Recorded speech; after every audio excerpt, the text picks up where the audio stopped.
আপনি পেজ খুলেছেন, আপনার লক্ষ্য ইনকাম করবে। আর সেই জন্য আপনি নিয়মিত ছবি, রিলস, লং ভিডিও আপলোড করছেন। প্রতিদিন অন্যের ভিডিও দেখছেন, গঠনমূলক কমেন্টস করছেন, রিপ্লাই দিচ্ছেন। ফলোয়ারও মোটামুটি বাড়ছে। সবকিছু শুনতে কত ভালো লাগছে, তাই না? কিন্তু এখানে কিছু বাস্তবতা রয়েছে। ধরুন আপনার ফলোয়ার আছে পেজে ৫,০০০।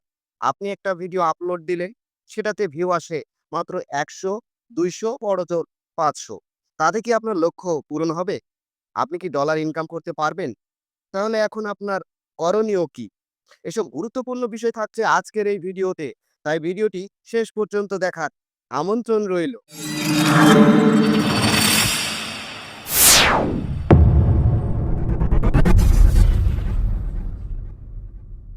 এখনকার দিনে সবাই সোশ্যাল প্ল্যাটফর্ম যেমন ফেসবুক, ইউটিউব থেকে ইনকাম করতে চায়।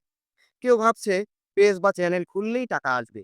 কেউ ভাবছে হাজার হাজার ফলোয়ার বা সাবস্ক্রাইবার হলেই টাকা চলে আসবে। আসলেই সবাই চায় শর্টকাট রাস্তায় সফলতা পেতে। কিন্তু সত্যিটা হলো যে কোনো সোশ্যাল প্ল্যাটফর্ম থেকে ইনকাম করতে চাইলে প্রচুর পরিশ্রম, ধৈর্য, পরিকল্পনা লাগে। শুধু ফলোয়ার বাড়লেই হবে না, কমেন্ট বা রিপ্লে কমেন্ট করলেই হবে না। আপনার কন্টেন্টকে ভিউ পেতে হবে, মানুষের কাছে পৌঁছাতে হবে। না হলে আপনি পরিশ্রম করে যাবেন ঠিকই, কিন্তু মাস শেষে ইনকামের খাতায় শূন্য ছাড়া আর কিছুই লিখতে পারবেন না। এখন একটা ছোট উদাহরণ দিই আপনাকে। ধরুন আপনি রান্না করবেন। আপনার কাছে সব উপকরণ আছে। তরকারি, মসলা, তেল, লবণ, মরিচ সবকিছু রেডি। কিন্তু রান্নার জন্য চুলাটাই নেই। তাহলে কি রান্না হবে? No! No! কখনোই না। ঠিক একইভাবে আপনার হাজার হাজার ফলোয়ার থাকতে পারে। আপনি প্রতিদিন কনটেন্ট আপলোড করতে পারেন। কিন্তু যদি সেই কনটেন্টে ভিউ না আসে, তাহলে লাভ কি?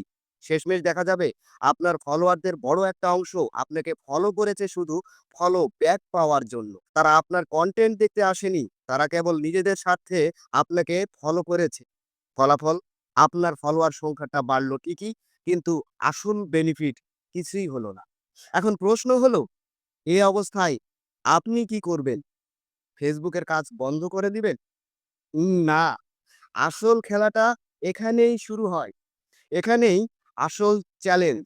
একজন কনটেন্ট ক্রিয়েটরের শক্তি আসলে কিন্তু এখানেই পরীক্ষা হয়।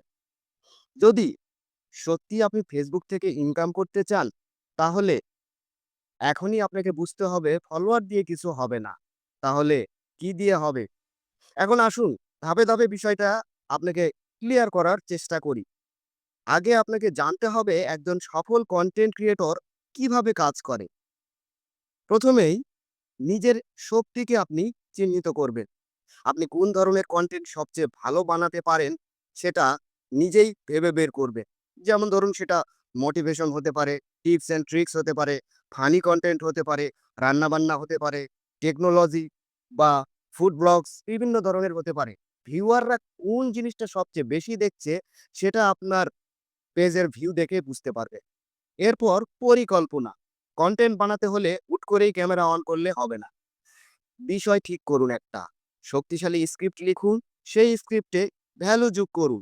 যাতে মানুষ শোনার মতো, মজা পাবার মতো ইনফরমেটিভ কিছু পায়। এরপর হলো উপস্থাপন অনুশীলন। একটা ভালো স্ক্রিপ্ট থাকলে যদি আপনার ডেলিভারি ভালো না হয়, তাহলে ভিডিও ভাইরাল হবে না। তাই অনুশীলন করুন। কিভাবে বলবেন, কোথায় জোর দেবেন, কোথায় বিরতি নেবেন, এসব আগেই একটু রিহার্সাল করে নিবেন। এরপর আপনার যেটি কাজ সেটি হলো ভিডিও তৈরি এবং এডিট। এবার ক্যামেরা অন করুন, শুট করুন। কিন্তু এখানেই শেষ না। ভিডিওকে প্রাণবন্ত করার জন্য সঠিক কাট, মিউজিক, টেক্সট, সাবটাইল ব্যবহার করুন। সাবটাইটেল এবং ভিডিও এডিটিং আপনার দর্শকের কাছে কনটেন্টকে আরো বেশি আকর্ষণীয় করে তোলে। এরপর আপনি যে কাজটি করবেন, ধারাবাহিকতা। একদিন ভিডিও দিলেন, তারপরে ১ সপ্তাহ হারিয়ে গেলে। এভাবে হবে না। নিয়মিত কনটেন্ট তৈরি করুন। কারণ অ্যালগরিদম সেই ক্রিয়েটরদেরকেই সবচেয়ে বেশি সাপোর্ট করে যারা নিয়মিত অ্যাক্টিভ থেকে কাজ করে। এই ধাপগুলো যদি আপনি ধারাবাহিকভাবে ফলো করতে পারেন, তাহলে একদিন দেখবেন আপনার কনটেন্ট শুধু ভিউ পাচ্ছে না, আপনাকে একটা ইনকামও এনে দিচ্ছে। শেষে একটা কথা, আপনি কি সত্যিই ফলো টু ফলো খেলায় আটকে থাকবেন? নাকি নিজের ক্রিয়েটিভিটি দিয়ে সত্যিকারের একজন কন্টেন্ট ক্রিয়েটর হবেন? সিদ্ধান্ত আপনার হাতে। কিন্তু মনে রাখবেন, শেষ পর্যন্ত ফলোয়ার নয়, আপনার কনটেন্টের ভিউই ঠিক করবে আপনি একজন কনটেন্ট ক্রিয়েটর নাকি শুধু সংখ্যার খেলায় মেতে থাকা একজন ফলো টু ফলো প্লেয়ার। যদি আপনি সত্যিই Facebook থেকে ইনকাম করতে চান, তাহলে আজ থেকেই শুরু করুন কনটেন্ট ক্রিয়েশন।